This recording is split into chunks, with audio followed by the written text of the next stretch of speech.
Hoy quiero hablarles de una noticia que los analistas convencionales van a mencionar en 2 párrafos y luego olvidar porque no tienen el marco histórico para entender lo que realmente significa. La inteligencia occidental confirmó esta mañana que Rusia no solo está apoyando a Irán de manera general en esta guerra, Rusia está proporcionando asesoramiento táctico específico sobre drones, cómo volar, cómo evadir, cómo golpear con precisión los objetivos americanos y de los estados del Golfo. No estamos hablando de intercambio de información histórica o de datos satelitales generales. Estamos hablando de una habitación en algún lugar entre Moscú y Teherán, donde oficiales militares rusos le están diciendo a los operadores de drones iraníes exactamente cómo hacer su trabajo más letal. Si saben leer la historia, comprenden que ese dato transforma completamente la naturaleza de este conflicto. No estamos en la misma guerra que comenzó el 28 de febrero. Estamos en una guerra diferente.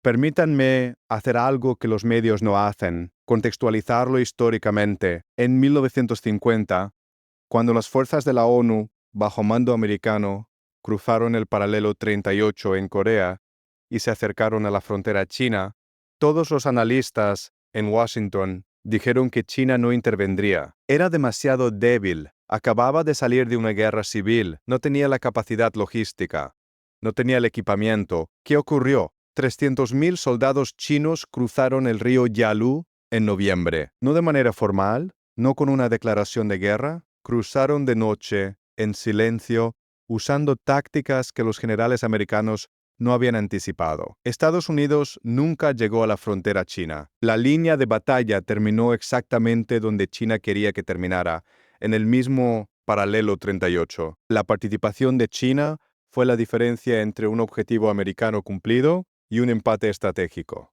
que hasta el día de hoy define la división de la península coreana. Lo que Rusia está haciendo hoy con Irán no es diferente en su lógica fundamental. Diferente en sus métodos, diferente en su escala, pero idéntico en su propósito, sin ponerse formalmente en su línea de fuego.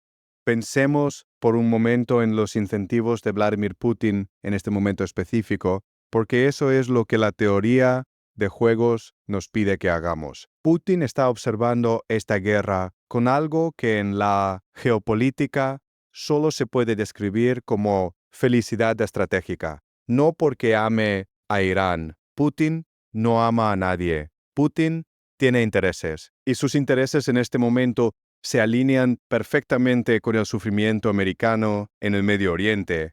Cada día que esta guerra continúa, el precio del petróleo sube. Rusia exporta petróleo. Rusia financia su guerra en Ucrania con los ingresos del petróleo. En este momento, mientras los misiles caen sobre Teherán y los drones iraníes vuelan hacia los estados del Golfo, los ingresos fiscales de Moscú están aumentando. Putin está financiando una guerra con el dinero que la guerra de otro genera para él. Eso no es accidente. Eso es la geometría perfecta del oportunismo estratégico. Pero hay algo más profundo que el petróleo, y es aquí donde quiero que presten más atención. Putin lleva años construyendo el argumento de que el orden unipolar americano es ilegítimo, que el mundo necesita un sistema multipolar donde las grandes civilizaciones tengan espacio para operar según sus propias lógicas. Ha hecho ese argumento en discursos, en documentos de política, en conversaciones con líderes de todo el mundo, pero los argumentos son solo argumentos. Lo que un argumento necesita para convertirse en realidad política es una demostración. Necesita un momento donde el mundo pueda ver, concretamente, que la omnipotencia americana que se presupone tiene límites reales. Irán le está dando a Putin esa demostración. Cada misil iraní que penetra las defensas americanas, cada barco que Irán detiene en el estrecho de Hormuz, cada día que la guerra continúa sin una victoria decisiva americana, es una prueba empírica del argumento que Putin lleva una década haciendo. Y Rusia, al ayudar a que esos misiles sean más precisos, al hacer que esos drones sean más efectivos, está invirtiendo en la demostración más costosa y más poderosa que podría desear. Ahora hablemos del estrecho de Hormuz, porque es imposible hablar de esta guerra sin hablar del petróleo, y del petróleo sin hablar del estrecho. Irán ya atacó 2 barcos hoy en el estrecho. Está minando activamente el canal. El precio del petróleo ya superó $100 por barril. La Agencia Internacional de Energía anunció esta mañana una liberación de emergencia de 400 millones de barriles de reservas estratégicas, la más grande de la historia. Cuando la IEA toma una medida de ese tamaño, no lo hace porque la situación sea manejable. Lo hace porque la situación está al borde de no serlo. Y aquí llegamos al punto donde la asistencia táctica rusa con drones adquiere su verdadera dimensión estratégica. Los drones iraníes no están siendo usados únicamente para atacar bases militares.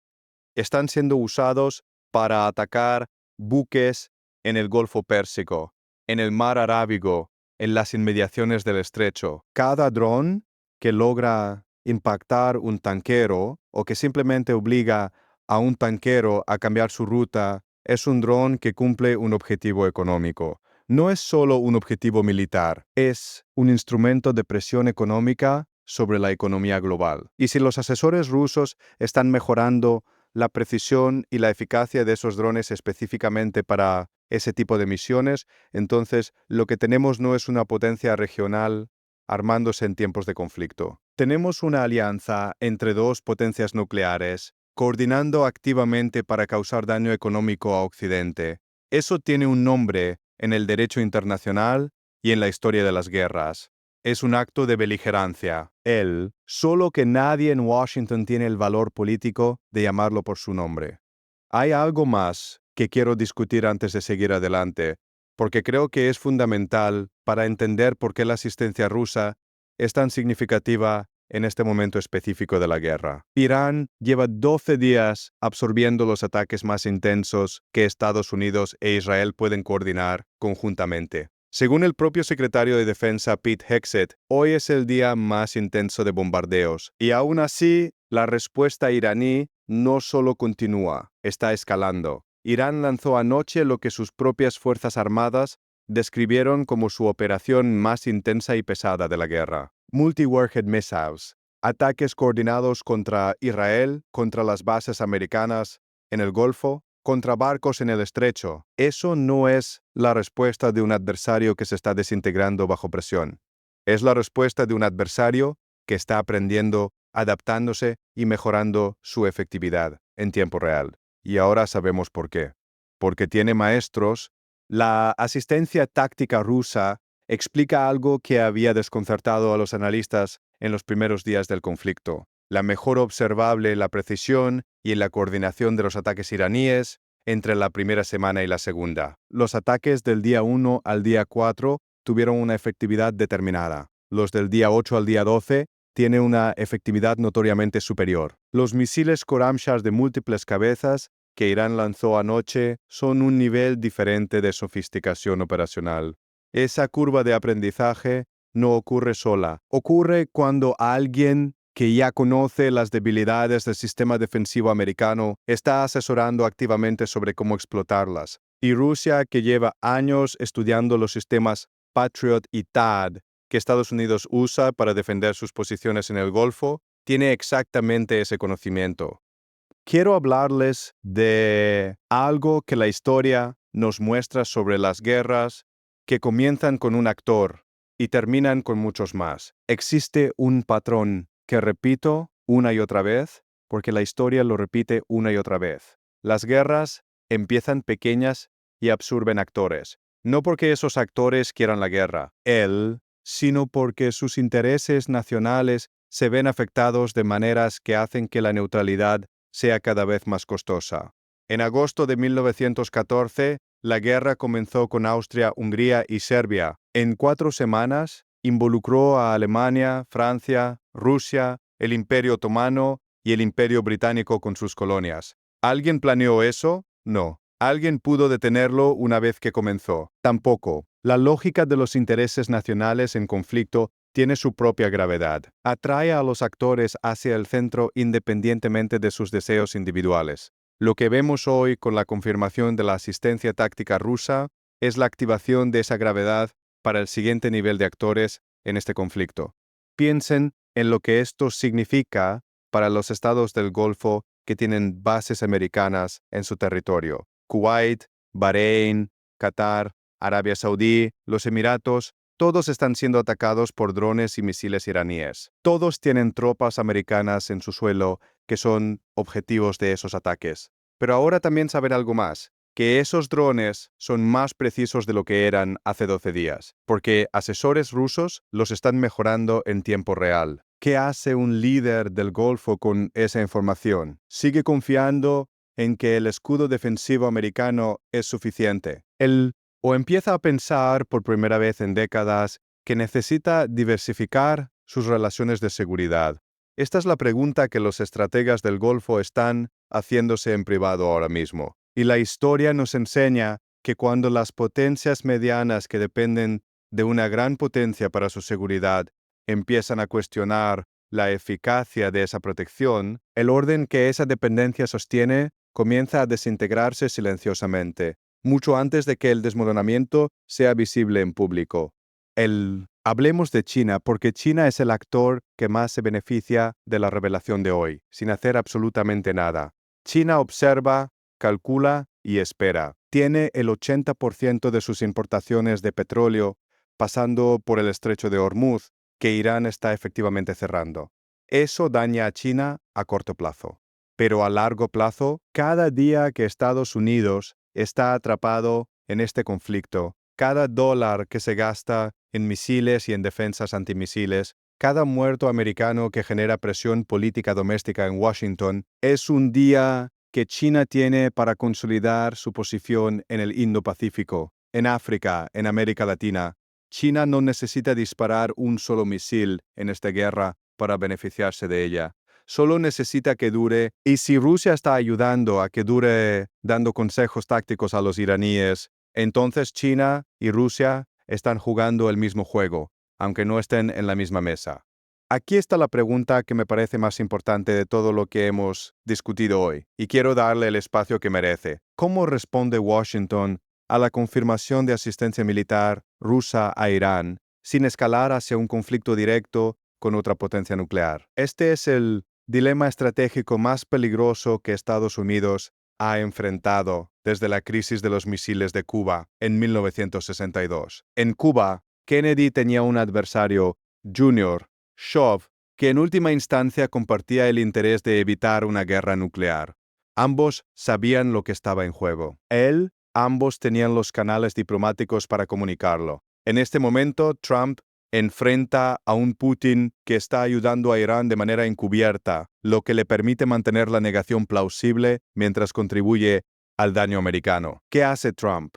Si confronta a Rusia directamente, está abriendo un segundo frente en una guerra que ya no tiene una salida clara en el primero. Si no confronta a Rusia, la asistencia continúa, los drones se vuelven más efectivos, y la narrativa de la omnipotencia americana sigue erosionándose.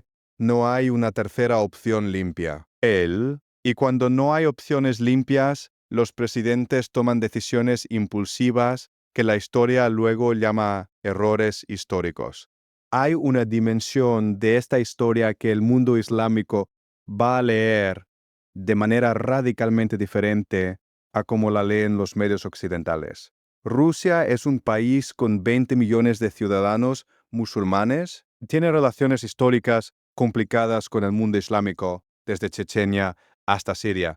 Pero lo que está haciendo ahora, ayudando a Irán a resistir lo que el mundo islámico está narrando como una agresión imperial occidental, le da a Putin una narrativa de rehabilitación en ese mundo que ningún discurso diplomático podría haberle comprado. En Indonesia, en Malasia, en Pakistán, en Turquía, en todo el mundo islámico no árabe, la imagen de Rusia como el contrapeso a la brutalidad americana está ganando fuerza. Esto tiene consecuencias que van mucho más allá del Medio Oriente. Tiene consecuencias para las alianzas del siglo XXI, para quién compra armas de quién, para quién vota con quién en Naciones Unidas, para qué moneda se usa en qué transacción. Los imperios no caen de un solo golpe, caen cuando el sistema de relaciones que los sostiene se erosiona lentamente, hasta que un día el centro ya no puede sostenerse. Lo que Rusia está haciendo en las sombras de esta guerra no es solo ayudar a Irán,